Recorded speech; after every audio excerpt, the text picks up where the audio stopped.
What's up everyone, Steven here from techmaker.tv. In this episode we're going to start a brand new series where we're going to build out a decentralized chat application with Node JS and aleph.im. I will forewarn you up front that in this series there will be some experimental technology involved and there will be experimental approaches on my side of things. I've never worked with some of the things in this series and I haven't solved some of the problems that we're going to try to solve in this series before either. So some of the things that we do might actually not be the best approach in a real world product. For example, I want to try to create a really good user experience where people can just log in with a username and password and not have to have knowledge about crypto wallets and keys and all this kind of stuff, which means that we're going to be storing some private keys and stuff like that on the back end in the database, which has massive risks associated with it and all sorts of security concerns.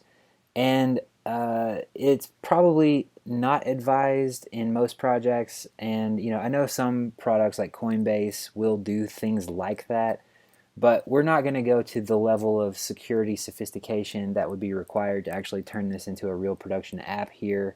So there may be some hand waving, and I'm going to tell you before we get into certain things like, hey, this may not be the best way to do this.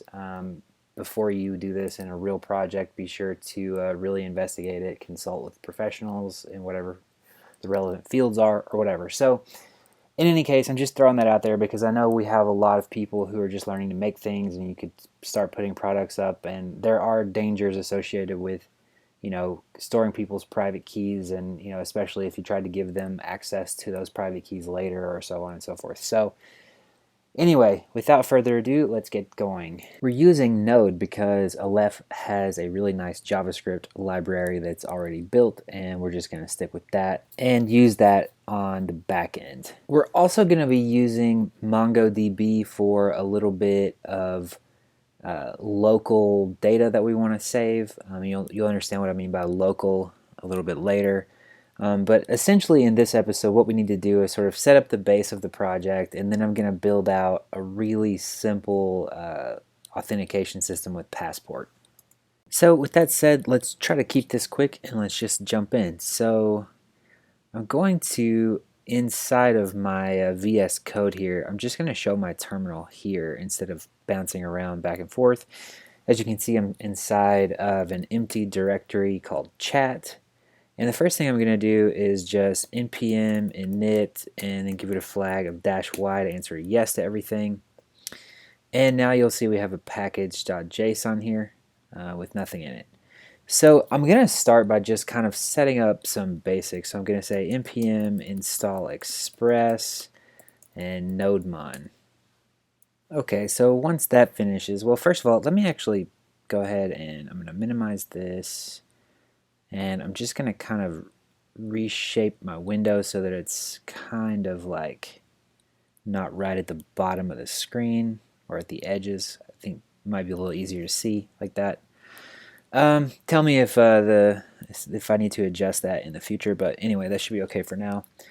So the next thing I want to do is add a couple of other dev dependencies that I want to use. So I'm going to say npm install babel CLI babel preset -env and then babel preset stage 0, and I think we need save dash save dev, I believe.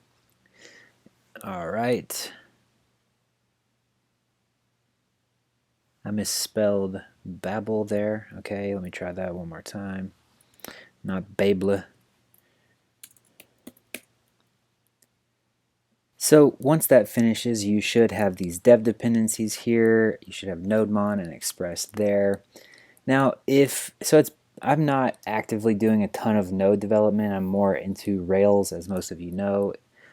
So if this is something I don't need to do anymore, somebody feel free to leave a comment below. I know that I had to do this before, so in any case, what we want to do is I'm going to create a little script here called start. I don't really care about having a test script right now, and I'm just going to say nodemon, and then we're going to say index.js, and dash dash exec Babel node, and then we'll say dash -e.js. Okay, and so basically what that does is it's just anytime we save index.js, we're going to restart, or anytime we save something, we're going to call this nodemon index.js and basically restart the server, essentially. That means we don't have to restart the server every time we make a change to our app. Okay, so one more bit of configuration. Actually, a lot of this video is just configuration because that's how Node is. I'm going to add a file called babelrc, and inside of here I'm going to set up just an object with presets and then an array, and then we're just going to say env and then stage 0, and these are the things that we installed, and we're just telling it to use them. Honestly, this is stuff that I've never really cared about, so I just kind of learned this at one point, and this is what I've always done, so we're going to leave that like that and move on to writing some actual code. So I always like to start with little sanity checks just to make sure everything's working. So let's start by creating a file called index.js. Inside of index.js, we need to import Express, which is basically the really lightweight web server technology that we're going to be using here, and we'll say from Express. Once we import Express, what we can do is say const app equals Express, like that. We'll say something like const port equals 3000. Okay, so once we have that, the first thing I want to do is just say app.get, and we're going to define a route here and basically just return some placeholder data. So we'll say request, response, and then we just need to say response.send, and what do we want to do? Like something like just some JSON maybe? Or we can just send a message, hello world. Okay, and then next thing we need to do is actually tell our app to start listening. So we'll say app.listen and on port, and then we'll just put in here an empty function. Alright, and then the last thing we need to do is just say maybe console.log back to the terminal that the thing is running, right? So server is running. Hold on, we can do interpolation like this. We can say server is running on port. Okay, and now let's actually come over here and we can say npm start, since we defined that start command.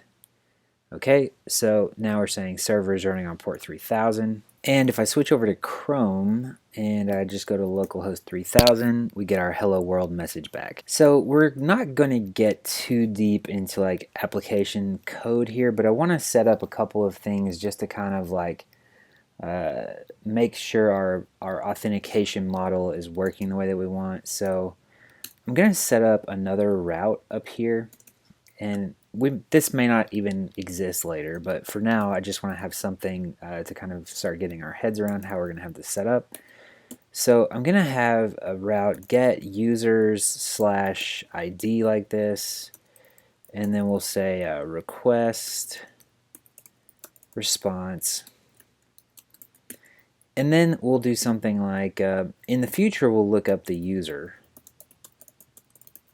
But for now, we're just going to say something like response.send, and then something like this. So we'll say like, well, let's do user, and then we'll do another object here, and we'll say ID, and then we'll say something like request.params.id, something like that. So let's go back over to our browser and just see what happens if we punch in users/123. So now we get user with an ID of 123 here. The next thing I want to do is go ahead and connect Mongo. And if you don't have Mongo installed, you'll need to go look at how to install that on your particular system. I'm on Apple, so I think I just used Homebrew back in the day. But once you have Mongo installed, you should be able to just type Mongo. And then all I'm going to do in here is just tell it to use a particular database. And I'm just going to say use Aleph chat. And that's just going to basically set up that database. And then I can just kind of jump out. That's it. And if you didn't catch that, that's just Control D to get out of Mongo there. Okay, so the next thing I want to do is go ahead and install Mongoose, which is going to help us talk to Mongo from within inside Node. So we'll say npm install Mongoose, and I'm going to go ahead and stop while this installs. So once that finishes, we should be able to import Mongoose from Mongoose up here at the top, and then I'm just going to console.log Mongoose real quick to make sure that's all working correctly, and then we'll npm start. And yeah, you can see we've got Mongoose being logged out there, so we're good to go with that. Alright, so the next thing I'm going to do is go ahead and establish a connection to the database. So to do that, all we need to do is, let's see, where should we do this? Maybe just above all of our routes here. So we'll say mongoose.connect, like that. And we need to basically specify a URL. And in my case, I'm just going to specify the one, or let's see, so the database, like this, so localhost, and then the name of the database we created, which was Aleph chat. Okay, so we're actually doing a fair bit of legwork here that things like Rails do for you automatically, which is fine. It's not a complaint. It's just letting you know that we have a fair bit more kind of legwork to do to get this to work. And to actually sort of start creating records in the database, we have to define a schema here manually and then define a model essentially. So to create the schema, what we can do is say something like const user schema equals new mongoose dot schema, and then inside of here I'm just gonna have a username, and we have to tell it what data type it is, so it's a string, and then a password, which is a string, like that. And let's see, once we define a schema, what we can do is actually define a model. So in other words, we can define a bit of code that makes it easier for us to interact with the database. So the schema is essentially saying here's the structure of the model, and then the actual model, or the structure of the data in the database rather, and then the model is something that enables us to talk to that. Which, if you're coming from Rails stuff like we've been doing, that should be sort of a familiar concept. So what we can do is say const user equals, and then we'll do mongoose dot model, and then I'm just going to give it a title of user here, and then we need to give it that user schema. Okay, and that's about it. Okay, so what I would like to do here is basically just something like now this is going to kind of pollute our database a little bit, but I like to take things very incrementally so that we can see everything is working. In particular, if you're just kind of new and you're not familiar with all this stuff. So what I'm going to do first is something just like this. So user.create, and then we'll just pass in our username, and we'll say like Jim Bob, and then the password will be password. Okay. And then we'll say Michael Scott, and then the password is invalid, which is an old joke. If you get it, that's great. And then one more will be just like Debbie, and I left, whoa, clicked on something I was not meaning to. I missed a tick mark there, and then her password will be password 23. something like that. Okay. Okay, and somehow I managed to make my terminal go away. So let me put that back. View. Why am I not seeing it? There we go. Terminal. Okay, cool. So let's just run this. So we'll say npm start and let's see what blows up. Anything? Good? Okay, so nothing exploded. So I'm going to assume that we do have users here in the database. But let's go check. So the first thing I'm going to do is comment these out so that when I save or run the server again, we don't create any more of these guys. And I'm just going to go ahead and stop my server with Control-C, pull this up so we can see it a little bit better. Let me clear it, and then Mongo. And so we need to do, let's see if we do use Aleph chat. So we're going to switch to that database, and then we're going to just say DB, and it's going to tell us we're in Aleph chat. And then what we can do is say db dot, I think it's list collections, like that. List collections is not a function. db dot get collection names users. Okay, that's what I was looking for. Okay, so what we can do now is say db.users, right? And so now it's just going to say alephchat.users. And if I just do .find, you're going to see that we have 3 records here. And we've got Michael Scott with his password of invalid, so on and so forth. So we're going to do one more quick thing in index.js in this episode. And then we'll finish this up in the next part. I'm going to try to keep these to like a reasonable length. But you'll see right here that we've got the password stored in plain text, which is obviously just a huge problem. We would never do that in real life. And that's where the passport is going to come into play. So we're going to actually hash that. So that won't be something we're actually storing like that. So if you were getting worried, don't worry. I know that we should not be doing that. But I wanted to kind of lay the groundwork and then also kind of do this step by step, because I don't like it when you have to type like 1,000 lines of code without running it to see what's going on.